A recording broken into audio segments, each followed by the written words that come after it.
कोकणातील घरोघरी गणरायाचं आगमन झालंय, परंतु रायगडच्या माणगाव तालुक्यातील साले गावातील एकाही घरी गणरायाची प्रतिष्ठापना केली जात नाही।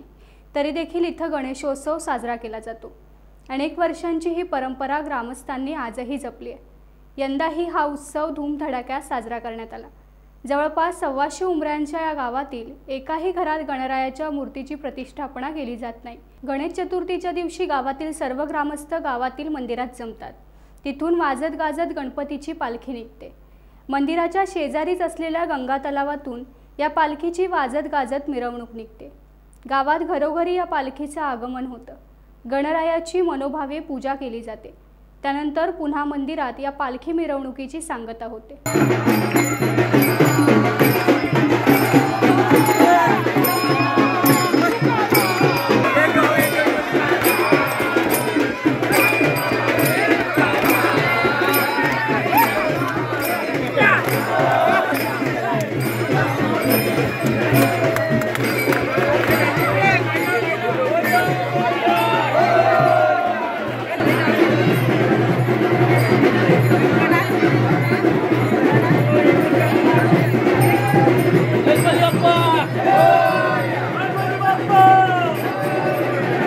गणेशोत्सव हा आपण जर बघत असाल तर सालेगावात हा जो गणपती आहे, स्वयंभू गणपती आहे, या गावामध्ये कोणत्याही प्रकारची प्रत्येक घरामध्ये गणपती प्राणप्रतिष्ठा करत नाही। या ठिकाणी स्वयंभू गणपती असल्यामुळे सर्व भाविक आहेत या मंदिरामध्ये जमतात। त्याच्यानंतर या गणपतीची जी मूर्ती आहे ती आपण पालखीमध्ये बसवतो आणि ही पालखी पूर्णपणे आपल्या या गंगासागर तलावामधून गावाच्या दिशेने निघते।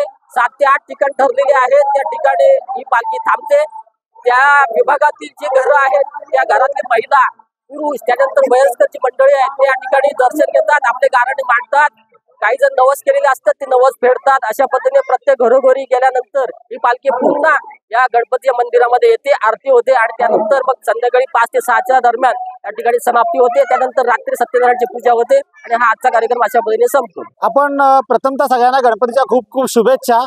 गेले कित्येक वर्ष आपण आमचा सालेगाव हा टीव्हीच्या माध्यमातून, आपल्या माध्यमातून, मीडियाच्या माध्यमातून बघतो। एक गाव एक गणपतीसाठी अगदी प्रसिद्ध आहे अखंड महाराष्ट्र, अखंड भारतामध्ये। ही प्रथा अशी आहे की प्रत्येकाच्या गावामध्ये गणपती असतात, घरामध्ये असतात, पण आमचा 150-200चा उंबरठा आहे, एकही घरामध्ये गणपतीची स्थापना केली जात नाही।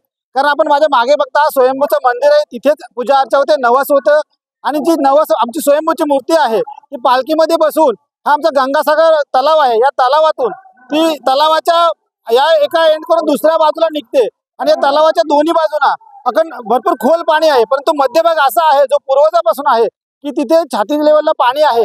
तर त्या छातीच्या पाण्यातून आमची जी मुलं आहेत, जुने जाणते माणसं आहेत, ती पालखी खांद्यावर घेऊन एका टोकाकडून दुसऱ्या टोकाकडे निघतात आणि पूर्ण गावाच्या 7-8 ठिकाणं असे आहेत जिथे त्या पालखीची पूजा अर्चा होते। ज्या आमच्या महिला आहेत, ज्या भगिनी आहेत, त्या पूजा करतात आणि त्या पालखीचे पूजन करतात।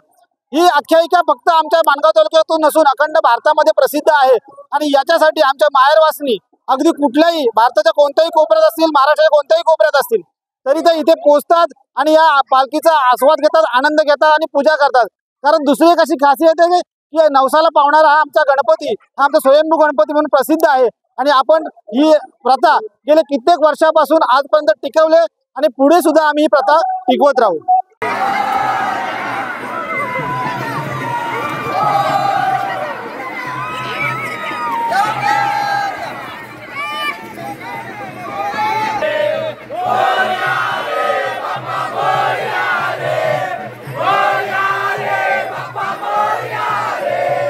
टाइम्स डिजिटलला लाईक करा, शेअर करा, सबस्क्राईब करा आणि बेल आयकॉन दाबायला विसरू नका।